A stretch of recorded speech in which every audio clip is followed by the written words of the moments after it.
दोस्तों स्वागत है आप सभी के मेरे चैनल द रियल स्टडी कलम में। दोस्तों इस वीडियो में इम्पोर्टेंट क्वेश्चन के ऊपर बात करेंगे। जितने भी सिक्स्थ सेमेस्टर बीए प्रोग्राम वाले बच्चे हैं और जिनके पास डिसिप्लिन में एजुकेशन का सब्जेक्ट है, ये सब्जेक्ट देख लो। Education in India policy and practice, ये सब्जेक्ट जिस भी बच्चे के पास है इंपॉर्टेंट क्वेश्चन देख लो कौन कौन से क्वेश्चन है जो पिछले साल एग्जाम में पूछे गए थे।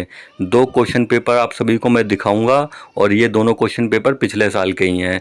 अगर आप लोग इनके ऊपर स्टडी कर लोगे तो आराम से आपके पासिंग मार्क्स आ जाएंगे, कन्फर्म है। बस आपको ये क्वेश्चन करने हैं, इसके अलावा आपको और कुछ भी नहीं करना है। ठीक है, तो दो क्वेश्चन पेपर आप सभी को दिखा देता हूँ कौन कौन से क्वेश्चन है जो पिछले साल एग्जाम में पूछे गए हैं। और हाँ दोस्तों, उससे पहले आप लोगों से एक बात बोलना चाहूँगा, जो भी बच्चे चैनल पर पहली बार आए हैं आप लोग चैनल को जरूर सब्सक्राइब कर लेना। और कोई दिक्कत या डाउट है तो आप लोगों को इंस्टाग्राम पर मैसेज करके पूछ सकते हो। अभी मैं इंपॉर्टेंट क्वेश्चन अपलोड कर रहा हूँ, तो नेक्स्ट वीडियो में कुछ ऐसे इंपॉर्टेंट क्वेश्चन ले आऊँगा जो एग्ज़ाम में आने ही आने हैं और उनके आंसर भी आपको प्रोवाइड करवा दूंगा। ठीक है, तो आप लोग दोस्तों चैनल को जरूर सब्सक्राइब कर लेना। और जो भी सिक्स्थ सेमेस्टर वाले बच्चे हैं, अपने जो न्यू फ्रेंड है जो फोर्थ सेमेस्टर में बच्चे हैं या सेकंड सेमेस्टर में है, तो उनके साथ वीडियो को शेयर करना, आगे आने वाले टाइम में उनकी भी हेल्प कर सकूं। तो आप लोग दोस्तों चैनल को जरूर शेयर कर देना।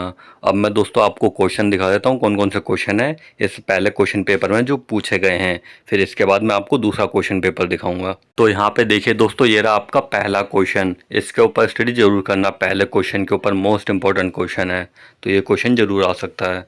तो इसमें देखिए क्या बोला गया है पहले क्वेश्चन में, उच्च शिक्षा में निजीकरण के प्रभाव का आलोचनात्मक विश्लेषण कीजिए। तो आपका ये पहला क्वेश्चन, ठीक है, जरूर पढ़ना। अब वो दूसरा क्वेश्चन देख लेते हैं। तो यहाँ पे देखिए दोस्तों, ये रहा आपका दूसरा और तीसरा क्वेश्चन, ठीक है, सेकंड और थर्ड। तो दूसरे क्वेश्चन में देखिए क्या बोला गया है, दुरुस्त शिक्षा की अवधारणा की व्याख्या कीजिए, इस संबंध में इग्नू की क्या भूमिका है। तो आपको इग्नू के ऊपर लिखना है, ठीक है, इग्नू की क्या भूमिका है। तो आपका दूसरा क्वेश्चन और ये नीचे तीसरा क्वेश्चन, इसमें देखिए क्या बोला गया है, सार्वजनिक और निजी विद्यालयों के बीच अंतर स्पष्ट कीजिए। सार्वजनिक और निजी विद्यालयों के बीच अंतर स्पष्ट कीजिए। तो आपका ये तीसरा क्वेश्चन। अब यहाँ पे देखिए दोस्तों, ये रहा आपका चौथा क्वेश्चन।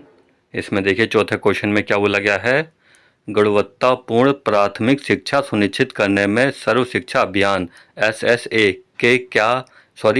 के महत्व की व्याख्या कीजिए। तो आपका ये चौथा क्वेश्चन। अब पांचवा क्वेश्चन देखते हैं। तो ये रहा आपका पांचवा क्वेश्चन, इसके ऊपर स्टडी जरूर करना, ये क्वेश्चन जरूर आ सकता है। तो इसमें देखिए क्या बोला गया है पांचवें क्वेश्चन में, कोठारी आयोग की प्रमुख सिफारिशें को स्पष्ट कीजिए। तो आपका ये पांचवा क्वेश्चन, ठीक है, तो इसके ऊपर जरूर पढ़ना, कोठारी आयोग। तो यहाँ पे देखिए दोस्तों, ये रहा आपका छठा क्वेश्चन। इसमें देखिए छठे क्वेश्चन में क्या बोला गया है, सतत विकास लक्ष्यों एसडीजी का संक्षेप में वर्णन करें, ये मिलेनियम डेवलपमेंट गोल्स एमडीजी से कैसे अलग हैं। तो आपका ये छठा क्वेश्चन।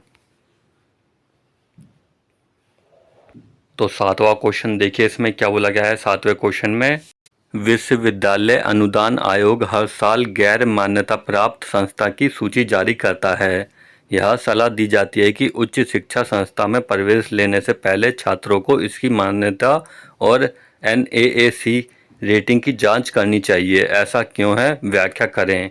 तो दोस्तों कई सारी संस्था ऐसी हैं जो मान्यता प्राप्त नहीं है, तो आपको इनको चेक करना चाहिए ये मान्यता प्राप्त है या नहीं है। किसी में भी आप लोग एडमिशन लेते हो किसी भी कॉलेज में, प्राइवेट कॉलेज हो गए, ठीक है, जो भी है। तो ये आपका ये सातवां क्वेश्चन। अब नेक्स्ट क्वेश्चन देखते हैं। तो ये रहा आपका आठवां क्वेश्चन, ठीक है। तो दो के ऊपर टिप्पणी करनी है, आप सभी को 4 पॉइंट दे रखे हैं, 4 में से 2 के ऊपर टिप्पणी करनी है। पहला पॉइंट है आपका शिक्षा में गेट्स, फिर दूसरा पॉइंट है भारत में शैक्षिक योजना, फिर तीसरा पॉइंट है राष्ट्रीय शैक्षिक अनुसंधान और प्रशिक्षण परिषद एनसीईआरटी, फिर आपका चौथा पॉइंट है राष्ट्रीय माध्यमिक शिक्षा अभियान आरएमएसए। तो आपका ये पहला क्वेश्चन पेपर कंप्लीट हो गया, ठीक है, 8 क्वेश्चन पूछे गए हैं। तो ये 8 क्वेश्चन आप लोग पढ़ लेना, इन्हीं में से क्वेश्चन आएंगे। अब नेक्स्ट क्वेश्चन पेपर देख लेते हैं, उनमें कौन कौन से क्वेश्चन है जो पूछे गए हैं। तो ये रहा दोस्तों आपका दूसरे क्वेश्चन पेपर का पहला क्वेश्चन। दोस्तों ये जितने भी क्वेश्चन बता रहा हूँ आप लोग कर लोगे तो पासिंग मार्क्स कंफर्म है, आ जाएंगे। बस थोड़ी लैंग्वेज चेंज मिलेगी आपको, आंसर सेम लिखना होगा, तो इस चीज़ को आप लोग समझना। लैंग्वेज थोड़ी क्वेश्चन की आपको क्वेश्चन पेपर जब मिलेगा एग्जाम के टाइम तो उसमें चेंज देखने को मिल सकती है, बट आप लोग क्वेश्चन को पढ़ोगे ध्यान से तो समझ आएगा कि क्वेश्चन वही है। ठीक है, तो आप लोग इस चीज़ को समझना, क्वेश्चन ध्यान से पढ़ना। अब इस पहले क्वेश्चन में देखिए क्या बोला गया है दूसरे क्वेश्चन पेपर के। तो पहले क्वेश्चन में देखिए, विश्वविद्यालय अनुदान आयोग भारत में उच्च शिक्षा में मानकों के निर्धारण और रखरखाव की दिशा में काम करता है, स्पष्ट कीजिए इसे कैसे प्राप्त किया जाता है। तो आपका ये पहला क्वेश्चन, ठीक है, इसके ऊपर जरूर पढ़ना, उच्च शिक्षा। तो ये रहा आपका दूसरा क्वेश्चन। इसमें देखिए क्या बोला गया है दूसरे क्वेश्चन में, आजकल बहुत सारे निजी विश्वविद्यालय खुल रहे हैं, भारत में निजी विश्वविद्यालयों में वृद्धि के संभावित कारण क्या हैं।